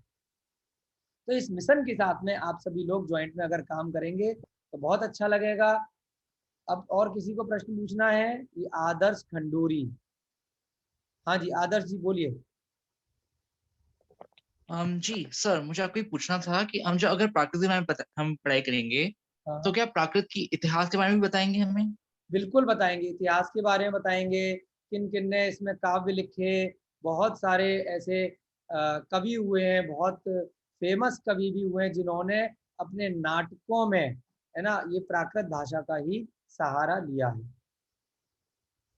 ना। बहुत सारे ऐसे पहले जो नाटक चला करते थे तो उसमें प्राकृत भाषा में ही लिखते थे। भारतेंदु हरिश्चंद्र ने बहुत सारे नाटक लिखे हैं, शाकुंतलम, तो उन्होंने उस समय की भाषा के साथ साथ प्राकृत भाषा का नाटकों में संवाद किया। क्योंकि नाटक से क्या होता है कि वो स्टेज के माध्यम से जनमानस को एक मैसेज दिया करते हैं। अभी तो टीवी हो गया, मोबाइल हो गया, व्हाट्सएप हो गया, पहले उन्हें एक ग्रुप में कोई संदेश देना है तो नाटक किया करते थे, स्टेज ड्रामा होते थे, है ना, उनको लिखा करते थे। तो वो सब प्राकृत में लिखे जाते थे जिससे एक पब्लिक को मैसेज जाए और सभी लोग उसको समझ सकें ना। अभी मान लीजिए कोरोना चल रहा है, तो कोरोना में सरकार फोन के माध्यम से, टीवी के माध्यम से प्रचार कर रही है। अब ये चीज नहीं होती, फेसबुक, व्हाट्सएप, सोशल मीडिया, तो वो किसी ना किसी चीज में उस समय लिखा जाता, पत्थरों पे लिखा जाता, कागजों पे लिखा जाता, अखबार के माध्यम से भेजा जाता, नाटक के माध्यम से दिया जाता। आपने पहले की कुछ टीवी वगैरह में सीरियल देखे होंगे, तो राजा को अगर प्रजा को कुछ संदेश देना है तो एक ढोलक बजाता, वो जाता था ना, सुनो सुनो सुनो, राजा ने ये आदेश दिया है। तो वो सब उस समय की एक भाषा थी, है ना। तो वो उस भाषा में, प्राकृत भाषा में संदेश दिया करते थे, जिससे कि पब्लिक को वो मैसेज पता चले कि राजा का क्या संदेश है, अब ये होना है, आक्रमण होने वाला है, उससे हमें कैसे बचाव करनी है, बाढ़ आने वाली है। तो ये सब चीजें पहले की आपको प्राकृत में मिलती हैं। तो ये सारी चीजें जो जितनी भी अभी आजकल मूवी बनती हैं, है ना, जैसे पद्मावती मूवी बनी और बहुत सारी मूवी, जो अशोका मूवी आई, तो आप अगर उनके जो डायरेक्टर्स ने काम किया, जो राइटर्स ने काम किया, है ना, तो अगर आप पीछे जाओगे उनके पास, आप संपर्क करोगे, तो वो प्राचीन ग्रंथों को ही लेके बैठते हैं। हमारे भी कई मित्र बने इस फील्ड में, वो हमसे संपर्क करते हैं, कोई जो हिस्ट्री की रिलेटेड टॉपिक पे मूवी लिख रहे होते हैं, तो वो लोग क्या करते हैं, अब उनको लैंग्वेज की प्रॉब्लम आती है, क्योंकि उन्हें ज़्यादा से ज़्यादा अपनी मूवी में, अपने किसी काम में, नाटक टीवी पे भी बहुत ऐसे आ रहे हैं, उन्हें ऐसा कुछ ना कुछ संवाद का प्रयोग करना पड़ता है, बिल्कुल उनको नेचुरल दिखाना पड़ता है कि ये चीज़ हम 1000 साल पहले पीछे चले गए, 500 साल पीछे चले गए, चित्रों के माध्यम से, दृश्यों के माध्यम से ऐसी महल बनाएंगे, ऐसी बर्तन बनाएंगे, ऐसी पोशाक बनाएंगे। तो वो सब चीज़ों की रिसर्च करने के लिए उस राइटर को किसी न किसी ऐसे व्यक्ति को लेके बैठना पड़ता है जो पुराने ग्रंथों की, पुरानी हिस्ट्री की बुक्स को, वहाँ पर क्या चीज़ लिखी गई है, तो वहाँ से वो लेके आते हैं। तो वहाँ भी बहुत सारा, आप लोग जो अगर इस भाषा को सीखेंगे तो आपका बहुत, देखिएगा, इसमें आप बहुत एक अनुदान दे सकते हैं आगे आने वाले लोगों को, जो वर्तमान में इस तरह की पुस्तकें लिखना चाहें, है ना, कोई कहानियाँ लिखना चाहें, तो प्राकृत से आप ट्रांसलेट करके लिख सकते हैं। वहाँ पर इस शब्द को ये चीज़ बोलते थे, तो वही शब्द का प्रयोग अगर वर्तमान में आप किसी मूवी में, नाटक में करेंगे तो लगेगा कि बिल्कुल हम बैक में चले गए। अगर हम नाटक या मूवी दिखा रहे हैं 500 साल पहले की और भाषा इंग्लिश की प्रयोग कर देंगे, तो जो देखने वाला होगा वो समझ में आ जाएगी उसको कि इन्होंने कुछ मिक्स कर रखा है ना। और कोई प्रश्न पूछिए। सौहार्द पांडे जी पूछिए। कत्यानी यादव, आप पूछिए कुछ। हाँ जी सर, प्राकृत और पाली में क्या समानता है? कुछ समानता है इन दोनों के बीच में? पाली पाली पाली पाली प्राकृत एक ही समय की भाषाएं हैं, बिल्कुल मिलती जुलती हैं। प्राकृत, पाली, अपभ्रंश, ये सब एक ही समय की हैं, ज़्यादा फर्क नहीं है। प्राकृत भाषा को जैन धर्म के ज्यादा विद्वानों ने अपनाया है। पाली भाषा में बुद्धिस्ट के जो ग्रंथ हैं उनकी रचना की गई है। जब आप अभी प्राकृत सीखेंगे तो बहुत सारे शब्द पाली प्राकृत अपभ्रंश में कॉमन है। कुछ शब्दों में जो फर्क होता है वो भी चीज में आपको वहां पर बता दिया जाएगा। बस उनकी लिपि जो है उसमें फर्क है। आप जैसे किसी बुद्धिस्ट के में देखेंगे कई बार उनका जो चार्ट बना रहता है उसमें उनकी लिपि का फर्क आ जाता है। जैसे यहाँ पर अपन दिल्ली में नॉर्थ में रहते हैं तो हम देवनागरी लिपि लिखते हैं, वो वहां पर पाली में, क्योंकि तिब्बत में या चाइना में, नेपाल साइड, उस साइड बुद्धिस्ट लोग ज्यादा हैं, तो वो जो पाली भाषा की बोलने की भाषा तो प्राकृत जैसी है, बट उनकी लिपि लिखने की थोड़ी सी उसमें तिब्बती प्रभाव वहां पर आ जाता है। जो उनके चिन्ह आप कई बार देखते हैं, आपको कई बार लगता है ये पाली भाषा कुछ अलग भाषा है प्राकृत से ही मिलती जुलती, लिखने की लिपि के कारण से हमें थोड़ा सा डिफरेंस लगता है। क्योंकि अब आप कन्नड़ में चले जाएंगे तो यही प्राकृत भाषा आपको कन्नड़ में देखने को मिलेगी, बिल्कुल मिलती जुलती है। तो आप पाली का भी अध्ययन इसके साथ साथ कर सकते हैं, आपको बिल्कुल दिक्कत नहीं आएगी। बहुत सारे लोगों को एक्सप्लेनेशन करना हो। हाँ जी पूछिए। सर जैसा कि आपने बताया कि प्राकृत आम बोलचाल की भाषा थी, हाँ जी। तो सर मैं जानना चाहता हूँ सर, अगर ये आम बोलचाल की भाषा थी तो ऐसा क्या कारण रहा होगा सर जिसके कारण प्राकृत अचानक से मतलब विलुप्त हो गया? आज हम ऐसा दिन है कि हर किसी को बताना पड़ रहा है प्राकृत एक भाषा था। ये समय का प्रभाव है। जैसे अगर आप लोगों की उम्र लगभग 20 से 25 वर्ष के बीच की होगी अभी, अगर आप 20-25 साल बाद अगर आप देखेंगे तो जिस तेजी से विदेशी भाषाओं का यहाँ प्रचार चल रहा है, तो हो सकता है आने वाले समय में आप ही के देखते देखते हिंदी भाषा को बोलने वाले लोग भी बहुत कम रह जाएंगे। तो ये समय का प्रभाव होता है। जैसे जिस स्थान पर लोग ज़्यादा आते हैं उनको एजुकेशन उस प्रकार से दी जाती है। यहाँ पर हमारे जो प्राचीन विश्वविद्यालय थे, नालंदा, तक्षशिला और हजारों लाखों यहाँ पे विश्वविद्यालय सैकड़ों सालों पहले हुआ करते थे। समय के प्रभाव से, विदेशियों के आने से उनका संरक्षण ठीक से नहीं हो पाया, उसका प्रचार प्रसार आगे की पीढ़ी को नहीं मिल पाया, और जो हमारे शिलालेख थे उनको हम ही लोग नहीं पढ़ पाए। तो इसीलिए उनको पढ़ने के लिए हमें पुराने लोगों को फिर से बुलाना पड़ता है। हेमचंद्र आचार्य हुए हैं, जिनका अब अगली कक्षाओं में आप धीरे धीरे सीखेंगे। तो उन्होंने दोबारा से प्राकृत को जीवित करने के लिए प्राकृत व्याकरण की रचना करी, जिसको हम हेमचंद्र व्याकरण कहते हैं। उसकी पुस्तक से यहाँ पर हम लोगों ने जो कोर्स बनाया है, जो अपभ्रंश साहित्य अकादमी ने, तो हेमचंद्र व्याकरण से उन्होंने, क्योंकि अब इसको सीखना है तो पहले आपको ग्रामर सीखनी पड़ेगी। जैसे इंग्लिश आपको कहीं पे लिखी मिल जाए और जिसको इंग्लिश पढ़नी नहीं आती है तो कैसे पढ़ेगा, पहले उसको उसकी व्याकरण सिखानी पड़ेगी कि भाई ये सर है। तो इसीलिए ये थोड़ा सा विलुप्त हो गई, समय का प्रभाव है। लेकिन दोबारा से क्योंकि प्रकृति की भाषा है फिर से आ सकती है, वापस आएगी, इसमें कोई प्रॉब्लम नहीं। हाँ जी पूछिए, कौन पूछिए? Sir sorry to interrupt you, but हमारी क्लास है अभी मास्टर्स की। हाँ ठीक है, मैं तो आपको बस आपकी क्लास कंप्लीट हो गई है। चलो अच्छा लगा, आप लोगों ने बहुत अच्छे से एक्टिव होकर के सीखा। इसकी पीपीटी हम आपको जल्दी भेज देंगे, और फिर नेक्स्ट क्लास कब लगानी है वीनस मैडम आपको बता देंगी। और जितने ज़्यादा से ज़्यादा स्टूडेंट्स इसमें एडमिशन ले सकें वो आज ही अपने फॉर्म उस लिंक पे जा करके भर दें और कोरियर करा दें या स्कैन करके भेज दें, जिससे उनको पुस्तकें मिल जाए। ठीक है, चलिए सभी को जय जिनेंद्र, है ना, और नमस्ते। धन्यवाद सर। का दिन शुभ हो और अच्छे से कोर्स करना है ना। बिल्कुल भी इसमें किसी को भी कामचोरी नहीं करनी, अच्छे से सीखना है, पढ़ना है और एग्जाम भी देना। ठीक है, चलिए जी सर। थैंक यू सभी को, जय Jinendra. Thank you sir. Thank you sir. Thank you sir.